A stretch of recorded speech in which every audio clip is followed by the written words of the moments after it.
አሰላሙ አለይኩም። የአረብኛ ፊደላት ሶስት ዋና አናባቢዎች አሏቸው። እነኚህም ፈትሐ፣ ከስራ፣ ዶማ ይባላሉ። ፈትሐ የምንለው የአማርኛ ጋር ስንመጣ የመጀመሪያ ፊደል ማድረግ ነው። ወደ እንግሊዝኛ ስንመጣ ደግሞ ኢ መጨመር ሲሆን ዶማ የምንለው ደግሞ የአማርኛ ሁለተኛ ፊደል ማድረግ ነው። ማለትም ወደ እንግሊዝኛ ስንመጣ ዩ መጨመር ነው። ከስራ የምንለው ደግሞ የአማርኛ ሶስተኛ ፊደል ማድረግ ነው። ወደ እንግሊዝ ሲመጣ አይ መጨመር ነው። እያንዳንዱን በምሳሌ እንያቸው። ከታች እንደምታዩት የለ ቤተሰብ ከለ እስከ ሎ ተደርድረዋል። እንዴት ነው የምናረጋቸው የሚለው ኢንሻአላህ እንያቸው።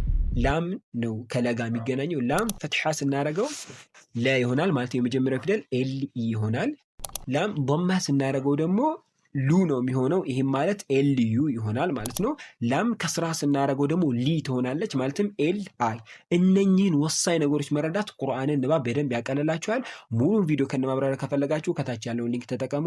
ወሰላሙ አለይኩም።